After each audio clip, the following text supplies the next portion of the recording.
Well, good morning to you and welcome to our daily Timothy time. My name is Carl. I'm from Pure Bible Study here in Trondheim in Norway. It's a joy to be with you for the short little bit of time we have.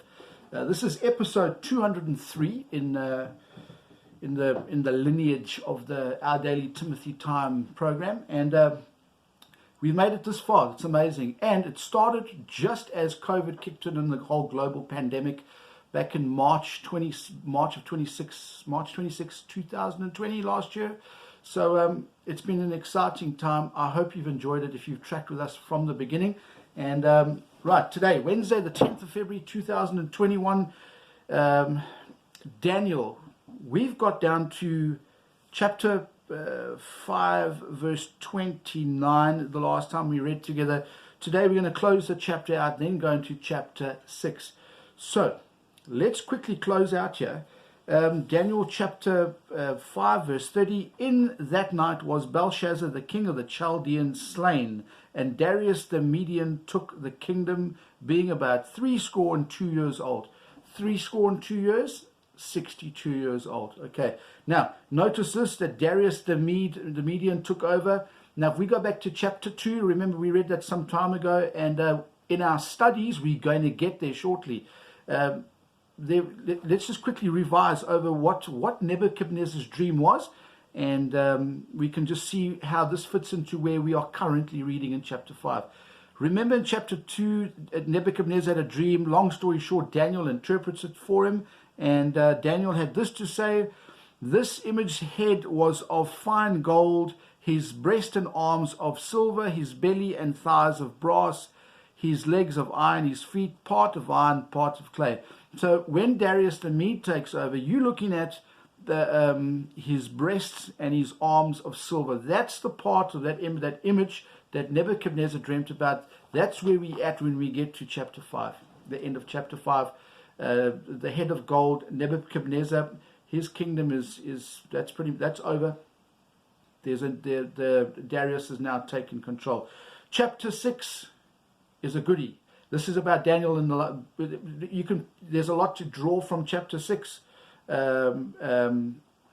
but we've always, if you've ever been at Sunday school, if you've been a churchgoer all your life, the lion's den, Daniel in the lion's den is something that we've all at least heard of, and it's yeah, Daniel, this is the chapter, Daniel in the lion's den. Okay, what we're going to do now is we're going to get into reading this chapter. And if we look at where we are today, we can actually draw one or two things out of it, just in the short passage we'll get through today. In light of the political scheme of things around this world that we currently living in this age, in the dispensation of grace. Okay, so let's get reading. It pleased Darius to set over the kingdom 120 princes, which should be over the whole kingdom, and over these three presidents. Of whom Daniel was first, that the princes might give accounts unto them, and the king should have no damage. Then this Daniel was preferred above the presidents and the princes, because an excellent spirit was in him, and the king thought to set him over the whole realm. Verse 4. Then the presidents and the princes sought to find occasion against Daniel concerning the kingdom. Now I just want to put a quick pause there. If you just what's happened in the world recently in the last few months over in the United States of America, it depends on which side of the party lines you're on. And this is I'm not a political commentator, but just think of this: what was happening to Daniel. This stuff in the Bible. A lot of people think, yeah, it happened then and it doesn't happen now. And in our studies, where we are now in Daniel chapter 1.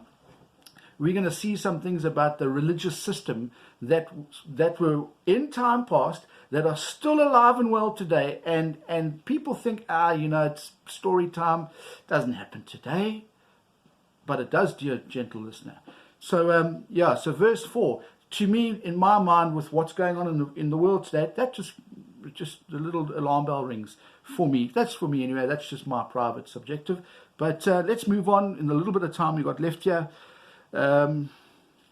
But they could find none occasion nor fault, for as much as he was faithful, neither was there any error or fault found in him.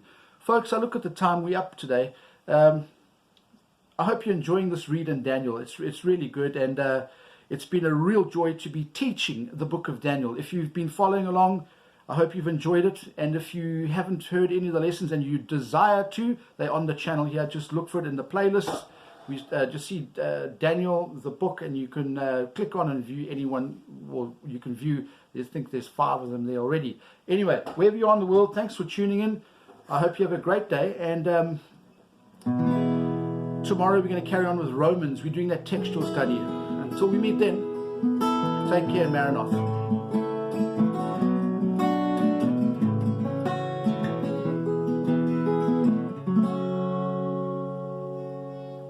Maranatha, folks.